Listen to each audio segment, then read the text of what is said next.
prinsip apa sih yang harus kita perhatikan dalam masa-masa Lent 40 hari ini? Sebenarnya ketika kita sedang memikirkan masa persiapan Paskah itu sebenarnya kita juga sedang memikirkan ya waktu-waktu untuk mempersiapkan diri kita menyambut Paskah. Kadangkala gitu ya, kadangkala peringatan atau perayaan Paskah di gereja berlalu begitu saja. Padahal sebenarnya ini adalah perayaan yang terpenting dalam perayaan-perayaan yang dilaksanakan oleh orang percaya. Kita sendiri bagaimana untuk mempersiapkan Paskah? Apakah kita siap? Apakah kita berani? Apakah kita mau memberikan waktu di tengah-tengah segala macam kesibukan yang saat ini kita lakukan setiap hari? Dan sangat dibutuhkan komitmen maupun disiplin untuk melaksanakan persiapan Paskah atau masa Prapaskah ini. Oleh karena itu, diselenggarakanlah Lent, ya. Lent ini sendiri sebenarnya hal-hal yang sudah dilakukan ya di dalam slide selanjutnya. Ya, Lent ini sendiri adalah disiplin masa Prapaskah yang dilakukan oleh beberapa gereja untuk membawa jemaat, mempersiapkan hati mereka, melihat, merefleksi lagi bagaimana penderitaan Kristus, bagaimana kemenangan Kristus di atas kita, dan kita juga ikut mempersiapkan hati kita, menghayati dan bersyukur atas apa yang telah Tuhan berikan selama 40 hari. Dan di berbagai gereja ini juga dilaksanakan ya, Bapak Ibu Saudara sekalian, untuk disiplin masa Prapaskah ini. Ya. Ya, masa Prapaskah ini adalah masa yang dihitung selama 40 hari. Dan biasanya untuk penjadwalannya dilakukan selama 7 minggu, itu mulai dari Rabu Abu ya, sampai pada Sabtu Suci atau Sabtu Sunyi gitu ya. Jadi ada Kamis Putih, lalu ada Jumat Agung, lalu ada Sabtu Sunyi. Biasa ini diselenggarakan atau diadakan di dalam gereja dengan jadwal seperti ini. Apa sih agendanya selama 40 hari ini? 40 hari tersebut ya, agenda utamanya ada 3 hal, yaitu jemaat diajak untuk berpuasa atau berpantang ya. Lalu jemaat juga diajak untuk melakukan doa, ya. Lalu juga fokus kepada memberi. Sebenarnya untuk masa Prapaskah ini sendiri, ini sejarahnya, ya, dimulai dari masa diresmikan setelah Konsili Nisea pada tahun 325 yang lalu gitu ya. Dan bervariasi perkembangannya, berkembang begitu luar biasa, bervariasi antar satu wilayah gereja, dan hal ini berkembang dari abad ke abad lebih dari 1.700 tahun. Tetapi sayangnya di tengah perjalanan ada beberapa penyimpangan juga yang terjadi. Karena ketika melakukan masa-masa 40 hari masa Prapaskah, puasa dan berpantang ini ya, banyak yang menggunakan masa 40 hari ini sebagai masa-masa untuk menggantikan penderitaan Kristus dengan pengorbanan atau perbuatan kita. Jadi mereka juga menderita, mereka juga berpuasa, bahkan ada yang sampai menyiksa diri mereka sendiri ya dengan alasan saya sedang menggantikan penderitaan Kristus. Tetapi inti utamanya untuk 40 hari ini, ya 40 hari kita mempersiapkan masa Prapaskah ini adalah sebenarnya disiplin rohani. Agar kita fokus selama 40 hari berfokus kepada Kristus, merenungkan kebutuhan kita akan salibnya, dan terutama untuk mempersiapkan hati kita untuk memperingati Paskah. Salah satu yang saya gunakan ya, salah satu yang ingin saya bagikan juga kepada Bapak Ibu Saudara sekalian adalah kita melakukan masa Prapaskah pada era digital, dan ini yang saya lakukan yaitu dengan Badeno Paskah klasik ya, kalau beberapa tahun yang lalu dengan klasik, tetapi pada tahun ini ya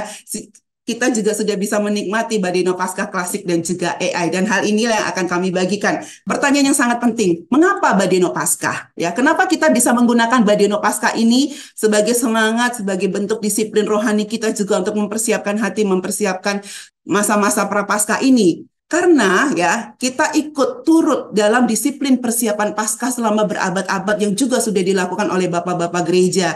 Ini juga sangat menolong untuk membangun disiplin rohani kita dan membangun biblical habits, Bapak Ibu Saudara sekalian. Karena tiap hari kita akan melakukan pendalaman Alkitab ya, seputar mulai dari perjanjian lama sampai dengan perjanjian baru, seputar keselamatan yang Allah berikan kepada umatnya. Ini juga menjadi momen-momen di mana kita bisa melakukan, ini salah satu bentuk Bible intake untuk persiapan Paskah. Dan ini juga menjadi persiapan Paskah yang relevan dengan era digital ini, karena Badeno Paskah ini sendiri adalah cara kita berinteraksi dengan Alkitab pada abad ke-21 dan pastinya Alkitabiah, dan ini adalah PA Paskah yang multimedia plus saat ini dengan AI, dan Badeno Paskah ini sangat sistematis Bapak Ibu Saudara sekalian, dan yang paling penting semangatnya adalah kita melakukan ini bersama-sama. Saya mau kasih sedikit dulu tentang apa itu Badeno. Badeno ini sendiri sebenarnya adalah singkatan Badeno. Itu adalah singkatan. Ba artinya baca, lalu de artinya dengar, lalu no artinya nonton. Ya, baca udah pasti teks, lalu dengar itu berarti audio, lalu no itu berarti nonton, kita melihat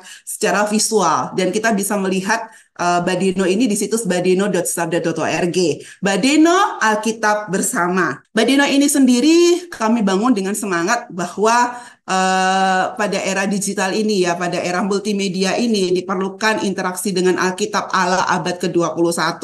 Membuat Badeno ini sebenarnya sebagai salah satu bagian dari Smart Bible, sebagai bagian dari teknologi Alkitab pintar, karena dengan Badeno ini kita bisa berinteraksi dengan Alkitab secara multimedia, secara multi generasi ya. Kan ya, ini mengabdesi atau ini mengandung unsur-unsur multi cara belajar, karena setiap kita punya cara belajar atau gaya belajar yang berbeda-beda. Visinya adalah back to the Bible ya. Generasi pada era ini ya, generasi untuk abad ini, generasi digital, dan juga saat ini adalah generasi AI, harus back to the Bible. Setiap orang harus kembali kepada Alkitab, punya disiplin berinteraksi dengan Alkitab secara multimedia, sistematis dan relevan dengan abad ini. Dan juga misinya adalah kami membuat jadwal rencana baca Alkitab yang sistematis setiap hari, sehingga bisa ada disiplin rohani. Kami juga membuat rencana baca Alkitab secara multi indera, ya, dengan berbagai platform teks audio visual, dan ini sangat relevan dengan era digital ini. Dan kami mendorong supaya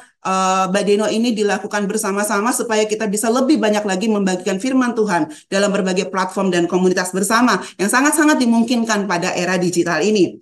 Ya, dari visi dan misi Badeno ini, kerinduan kami terciptanya disiplin rohani. Dan dengan disiplin rohani yang sangat baik ya, dengan setiap hari kita berinteraksi dengan firman Tuhan, terjadi pertumbuhan rohani yang sehat. Bayangkan ya, betapa penuh sukacitanya ketika kita mempunyai generasi-generasi digital, kita mempunyai jemaat yang selalu bertumbuh kedewasaan rohaninya, sehingga gereja juga bisa terus bertumbuh. Dengan slogan interaksi dengan Alkitab ala abad ke-21, revolusi cara baca Alkitab dan rencana multimedia baca Alkitab, ini menyatakan bahwa Badeno ini adalah cara untuk kita belajar Alkitab pada era ini. Ada baca, dengar, nonton, dilengkapi juga dengan Badeno Plus ya. Dengan Badeno Plus ini kita tidak hanya bisa membaca teks, mendengar teks atau menonton Alkitab, tapi kita juga bisa melakukan studi ya. Ada banyak perlengkapan dari pertanyaan, suku, AI, bonus, dan Badeno bersama. Semuanya lengkap di dalam situs badeno.sabda.org. Banyak yang bertanya, apakah ini aplikasi? Bukan Bapak Ibu Saudara sekalian, ini adalah situs, tapi harapannya ya nanti bisa terhubung dengan aplikasi, masih sedang kami kembangkan, tapi silakan saja masuk ke dalam situs badeno.sabda.org dan setiap hari akan terhubung dengan rencana baca Alkitab yang disediakan oleh Yayasan Lembaga Sabda.